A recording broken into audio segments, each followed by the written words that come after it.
सबसे अहम एक मामला फिर से मुंबई का। क्या शाहरुख खान अपने बेटे की तरफ फंसते नजर आ रहे हैं? क्या शाहरुख खान अपने नशेड़ी बेटे को बचाने के लिए रिश्वत दे चुके हुए थे? क्या उनकी मैनेजर पूजा ददलानी ने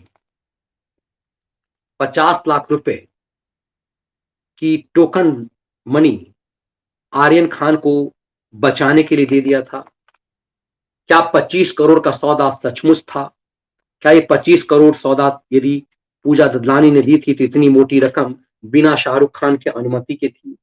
दरअसल नशे के इस कारोबार के धंधे में एक बेहद अहम गवाह ने इस बात की पुष्टि की है और ये कहा है मीडिया सूत्रों के मुताबिक कि कैसे 50 लाख रुपए की टोकन मनी शाहरुख खान की मैनेजर पूजा ददलानी ने दी थी। किसको? किरण गोसावी को। किरण गोसावी ने इस किरण गोसावी ने दरअसल आर्यन खान को ड्रग्स के साथ देख लिया था, उसका वीडियो बना लिया था और किरण गोसावी ने ही इस अपने साथी के साथ मिलकर के 25 करोड़ रिश्वत की मांग शाहरुख खान की मैनेजर से की थी।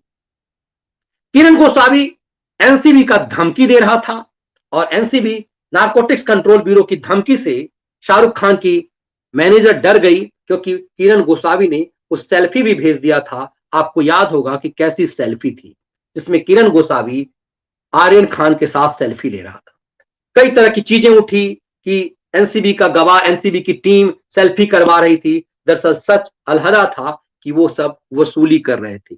उसी बीच एनसीबी की टीम को भी जानकारी मिल गई कि इस जहाज में ड्रग्स का धंधा चल रहा है। अंदर जाने पर पता चला कि वो शाहरुख खान का बेटा भी है। तब तक किरण गोसावी पैसे ले चुका हुआ था, टोकन मनी 50 लाख रुपए। अब इस पूरे मामले का जो अहम गवाह है सैम, इसने इस बात को कहा है कि हमने ये 50 लाख रुपए वापस करवाने के लिए कि हम प्रयास से कर रहे थे क्योंकि एनसीबी की टीम ने आर्यन को पकड़ लिया था। अब चूंकि आर्यन को एनसीबी की टीम ने पकड़ लिया था तो फिर न रिश्वत देना कारगर हो पाया, न लेने वाले ने मौज ले ली। अब इस पूरे मामले में नवाब मलिक का कूदना बेहद दिलचस्प है। बिना जाने जिस तरह से नवाब मलिक ने इसे पूरी तरह से पॉलिटिकल इश्यू बना दिया, दिन रात प्रेस कॉन्फ्रेंस करके अपने खैराती और खलियर खैराती अदालत लगाने वाले संपादकों के साथ मिलकर के शाहरुख खान की पॉकेट काटने की कोशिश की। शाहरुख खान सचेत हो गए। देश के जाने माने कानूनविदों ने उन्हें सलाह दे दी होगी कि यदि इस पर आप बोले तो आप फंस जाएंगे। इसीलिए देखिए इतने बड़े मामले पर शाहरुख खान की गजब की चुप्पी है।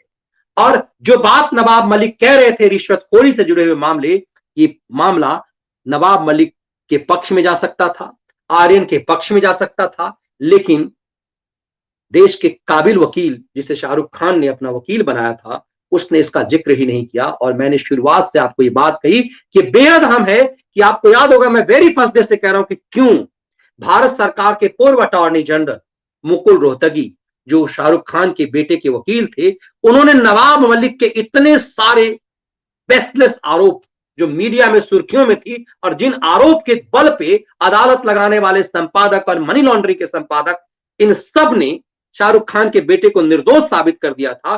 किसके बल पे? नवाब मलिक के आरोपों के आधार पे इन बेईमान संपादकों ने शाहरुख खान के बेटे को निर्दोष साबित कर दिया था। लेकिन जिन दलीलों के आधार पे शाहरुख खान के बेटे को ये लोग निर्दोष साबित कर रहे थे, शाहरुख खान का वकील इस मामले की जिरह अदालत में नहीं कर रहा था। तब समझ में आएगा खेल क्या है।